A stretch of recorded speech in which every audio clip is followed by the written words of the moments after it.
6 easy at-home exercises to regain leg strength after age 50. Did you know that recent studies from the World Health Organization reveal that approximately 67% of people over 50 experience some type of discomfort or pain in their legs? Knee osteoarthritis affects about 40% of the global population in this age group, while varicose veins affect more than 45%, especially in women. And the worst part, ignoring these signs can lead to more serious consequences. International statistics show that falls are responsible for 55% of hospitalizations of elderly people, and in 1/3 of cases, they result in fractures that permanently compromise mobility and independence. In summary, as some doctors say, death begins in the legs. So today you will see 6 simple exercises that will restore all the strength in your legs. They will work your quadriceps, calves, glutes, and hamstrings completely, ensuring total activation of all muscle groups in the legs. Before we begin, please leave in the comments your name and the city from where you are watching our content. Exercise number 1, donkey kicks. Donkey kicks are one of the most efficient exercises for strengthening the glutes, especially the gluteus maximus, which is the largest muscle in the body. Additionally, this exercise also intensely works the hamstrings, the back of the thigh, and stabilizes the lower back region. As we age, strength in the glutes decreases dramatically, contributing to postural problems and back pain. To correctly perform the donkey kick, position yourself on all fours, with knees aligned with hips and hands aligned with shoulders. Keep your spine in a neutral position, neither arched nor curved. With your knee bent at 90 degrees, lift one leg backward and upward, as if you were trying to press your heel against the ceiling. The movement should be controlled and focused on the glutes. Upon reaching the highest point, when your thigh is parallel to the floor or slightly above, hold for 1 second, firmly contracting the glute, and then slowly return to the starting position without touching your knee to the floor. You'll know you're doing it correctly when you feel a concentrated burning in the glute you're working, without any discomfort in the lower back region. If you're feeling it in your lower back, you're probably arching your back too much or lifting your leg too high. The most common mistakes include rotating the hip during the movement, excessively arching the spine, which overloads the lower back, and using momentum instead of muscle control. Another frequent error is lifting the leg too high, which can compromise technique and reduce the effectiveness of the exercise. For people over 50, I recommend starting with 2 sets of 10 to 12 repetitions for each leg. As your strength increases, you can progress to 3 sets of 15 repetitions. Take a pause of 60 to 90 seconds between sets. It's ideal to perform this exercise slowly and in a controlled manner, maintaining the quality of movement. A valuable tip I've learned from my older students: if you find it difficult to maintain balance, you can initially support yourself near a wall or sofa. Over time, you'll gain more stability and confidence. Also remember that if you have wrist problems, you can support yourself on your forearms instead of your hands, reducing pressure on that joint. Exercise 2, standing lateral leg raise. The standing lateral leg raise is exceptional for strengthening the hip abductors, especially the gluteus medius. This muscle group is often neglected in conventional exercise programs, but is absolutely crucial for lateral stability of the hip and knee during walking. A study published in the Journal of Aging and Physical Activity demonstrated that elderly people with strong abductors have 58% less chance of suffering lateral falls, which are the most dangerous due to the risk of hip fracture. To perform this exercise correctly, stand next to a chair, table, or wall for support. Keep your spine erect and feet parallel. Slightly transfer your body weight to the supporting leg, maintaining a slight bend in the knee to avoid locking the joint. Now, with the leg that will be moving fully extended, raise it laterally to approximately 45 degrees, or as far as is comfortable without compromising your posture. It's fundamental to keep the hip stable, without tilting it to the opposite side. The movement should be controlled both on the way up and down, avoiding using momentum or swinging.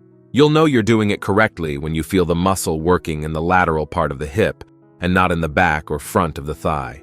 If you feel a lack of balance during the exercise, keeping your gaze fixed on a point in front of you helps significantly with this. Among the most common errors are tilting the trunk to the opposite side to compensate for the movement, raising the leg too high, turning the foot outward during the elevation, which diminishes the work of the abductors, and using momentum instead of muscle control.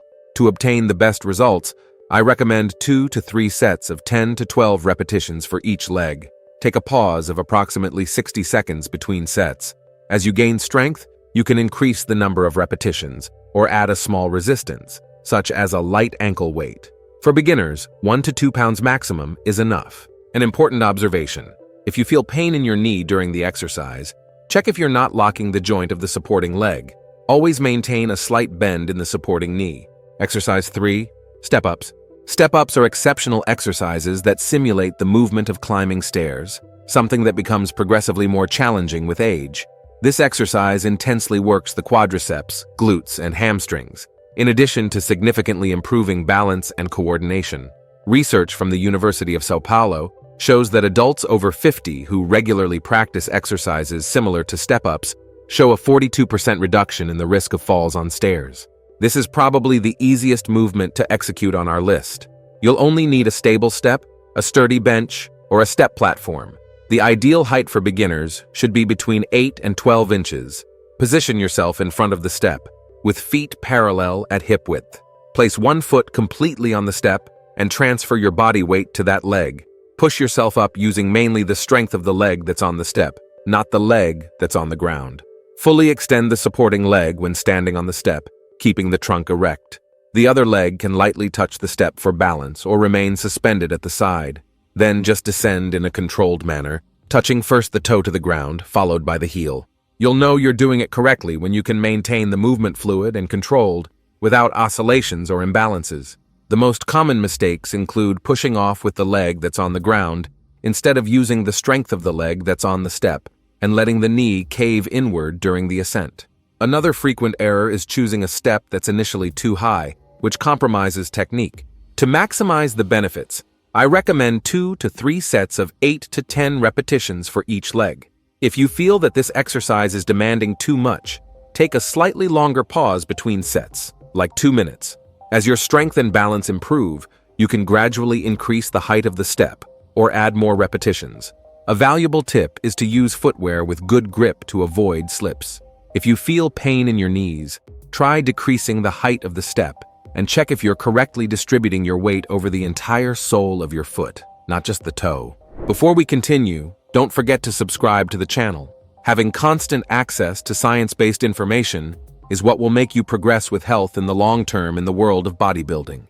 Exercise 4. Bulgarian Split Squat. The Bulgarian Split Squat is an extremely effective exercise for developing strength and stability in the legs.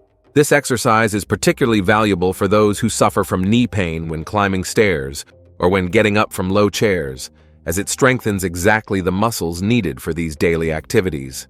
A study by the American Society of Exercise Physiology demonstrated that the Bulgarian split squat activates 25% more muscle fibers in the glutes than the traditional squat, making it ideal for people over 50 who need to quickly recover functional strength. Another benefit is that it works unilaterally, which helps correct imbalances that your body may have created over the years.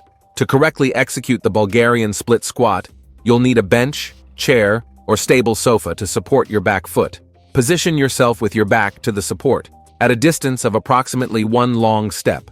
Place the top of your back foot on the bench, with the knee flexed. The height of the support for the back foot can be adjusted. A lower support makes the exercise more accessible for beginners. The front leg should be far enough away so that, when squatting, the knee forms a 90-degree angle without going beyond the tip of the foot. Keep your trunk erect, core engaged, and gaze forward. Slowly descend, flexing the knee of the front leg until the thigh is close to a position parallel to the floor, or as far as is comfortable without pain. Press the heel of the front leg to return to the starting position, feeling the contraction of the glutes and quadriceps during the upward movement. You'll know you're doing it correctly when you feel a controlled tension in the thigh and glute of the front leg, without discomfort in the knee. The most common errors include letting the front knee go beyond the tip of the foot, which increases pressure on the joint, not descending enough due to fear or lack of flexibility, allowing the knee to cave inward during the movement, and excessively arching the back. Another frequent error is incorrectly supporting the back foot. It should be the top part of the foot, not just the toes. This is a movement that might be a bit more difficult at the beginning, so for people over 50, I recommend starting with 2 sets of 6 to 8 repetitions for each leg, gradually increasing to 3 sets of 10 repetitions. Take a pause of 60 to 90 seconds between sets. Focus 100% on the quality of movement. Exercise 5. Farmer's Walk. The farmer's walk is an extraordinary functional exercise that simulates daily activities such as carrying shopping bags. This seemingly simple movement is, in fact, one of the most complete for strengthening the legs, improving posture, and developing muscular endurance. To correctly execute the farmer's walk, you'll need 2 weights, which can be dumbbells, water bottles, bags with books, or any object you can comfortably hold in each hand. The weight should be challenging but not excessive. Try starting with something that represents about 5 to 10% of your body weight in each hand, just for you to start and understand how your body reacts to the movement. Position yourself standing, with feet at hip width. Hold a weight in each hand, with arms extended at the sides of your body. Maintain an erect posture, with chest open, shoulders back and slightly down, and gaze forward. Slightly contract the abdomen to stabilize the spine. Now, simply walk forward in a straight line, maintaining correct posture and a controlled rhythm. Take deliberate steps, keeping the core engaged throughout the movement. You'll know you're doing it correctly when you can maintain an erect posture without leaning to the sides. The most common errors include bending forward while walking, elevating the shoulders toward the ears, creating unnecessary tension in the neck, holding your breath, which increases blood pressure, and taking steps that are too short or too long. Both compromise the efficiency of the exercise. To obtain the best results, I recommend starting with 3 sets of 20 to 30 steps in each set. Rest for 90 seconds between sets. As your strength increases, you can progress by increasing the distance traveled, the weight carried, or reducing the rest time between sets. The tendency is that after a few weeks practicing the farmer's walk, you'll already be like other students, reporting that tasks such as carrying groceries or moving objects at home become significantly easier. If you have problems in the joints of your hands or wrists, consider using simple training gloves to improve comfort during the exercise, or opt for weights that offer a more ergonomic grip. Exercise 6. Calf raises. Calf raises are a crucial exercise for strengthening the gastrocnemius and soleus, which form what we know as the calf. These muscles are fundamental for propulsion during walking, running, and climbing stairs.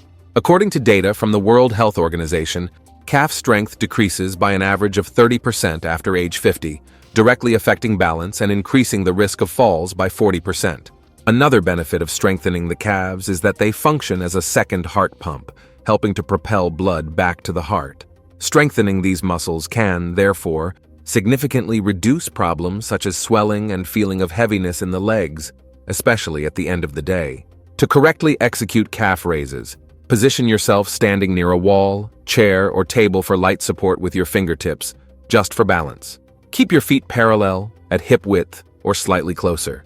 Raise your heels off the floor, rising onto the balls of your feet as high as you can comfortably go. Pause for 1 to 2 seconds at the top of the movement, actively contracting the calves. Then, slowly descend until your heels touch the floor again. The complete movement should be controlled, without impulses or oscillations. You'll know you're doing it correctly when you feel a strong and localized contraction in the calves, without discomfort in the knees or ankles. At the highest point of the movement, you should feel a stretch in the shin and a contraction in the calf part. The most common errors include not rising high enough, which limits the range of motion and its benefits, descending too quickly, losing eccentric control of the movement, and transferring weight to one side more than to the other. Calves respond well to more repetitions. So to maximize results, I recommend 3 sets of 15 to 20 repetitions, with 45 seconds of rest between sets. As you gain strength, you can progress to the unilateral version, or add weight by holding light dumbbells. Another way to progress more smoothly is to do the movement on a step, as this way your heel will descend beyond the level of the ground, allowing a greater range of motion. In case you don't like or aren't familiar with the exercise, another movement you can try is walking on the balls of your feet. To perform this variation, simply walk for 30 to 50 feet while staying on the balls of your feet, without letting your heels touch the ground. This dynamic version adds a component of balance and coordination to the exercise, making it even more functional for daily activities. For those with problems in the ankle joints, I recommend starting with partial repetitions gradually increasing the range of motion as strength and mobility improve. It's also important to keep a support nearby during the first sessions, as this exercise significantly challenges balance, especially when performed correctly with full range of motion. If you liked this, and also want to discover 6 isometric postures that can strengthen your entire lower body, we've left a video appearing right now on the screen where we show and explain the benefits of each one. Thank you for watching up to here, and may God bless you, my friend.